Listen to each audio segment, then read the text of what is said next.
Hello guys! Tonight, lalabas kami ni Pat for dinner. Matagal-tagal na rin kasi kami hindi nagbobonchon. Kaya sabi ko, yun naman ang kainin namin. At eto nga, habang nasa sasakyan, nagpapatugtog na rin si Pat para chill lang while driving. At nang makarating na kami sa MOA, dumiretso na agad kami sa bonchon para umorder. Si Pat nang umorder tapos naganap na natin ng upuan. Combo. Nakakapuan.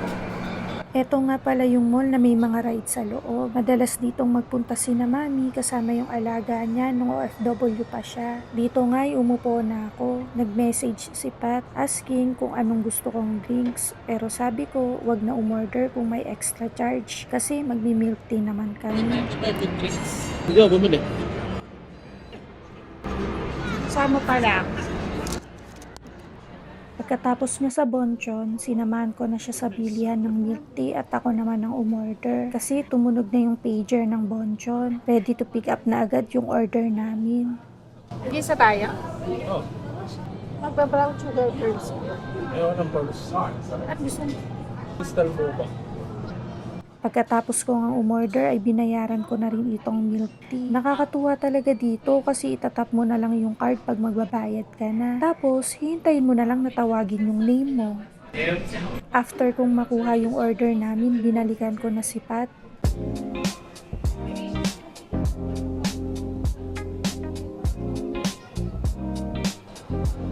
Tapos may nadaanan akong pulis. Napatingin siya sa camera ko. Siguro na-curious siya dahil nakadikit lang sa t-shirt ko. Dito nga ay kumakain na kami. Medyo na-miss ko rin talaga tong bonchon. Nagluluto naman kami dito sa bahay. Sadyang na-miss ko lang. Nung patapos na nga kaming kumain ay lumapit na yung pulis. Medyo kinabahan ako kaya in-stop ko yung video pero ito pala ang tanong niya. I gotta know, where'd you get that camera from? I said, I gotta know, where'd you get the camera from? Sinagot naman siya ni Pat kung anong brand at unit nito at kung saan nabili. Anyway, pauwi na kami. Nag-dinner lang talaga kami dito kasi less than 10 minutes lang naman ito sa bahay. Malapit lang. Hindi na rin kami nag-ikot kasi pasara naman na at wala rin naman kaming bibilhin. Kapag lumalabas kasi kami, kung ano lang yung pupuntahan namin, yun lang talaga at uuwi na rin kami. Minsan nga nagtataka ako kasi nung nasa Pinas, hindi naman ako ganito. Hindi ako mapirmi sa bahay.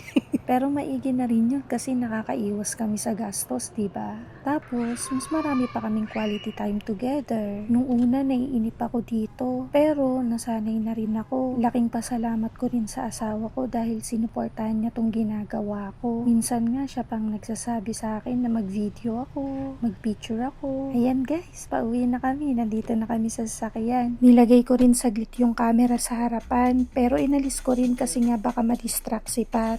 They say love me, you put me Chanel. They say love me, you put me Chanel. They say love me, you put me Chanel. Turns out I had you turned out. Plus me. Ayan na nga, napapasayaw na ako. Paano ba naman, paulit-ulit pinapatugtugay.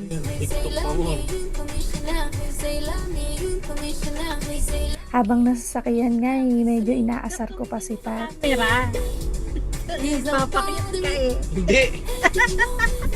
Ang sakto lang kasi dinila ko yung side mirror. Tinago ko na nga Yung side Sige, mirror, alisin ko na. Nasa side mirror pala. Kailangan ba pag titigil sa Hindi. side mirror nakangiti?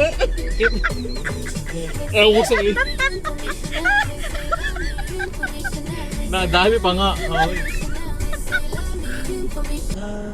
Malapit na kami sa bahay, guys. See you next vlog. Thank you for watching. Bye!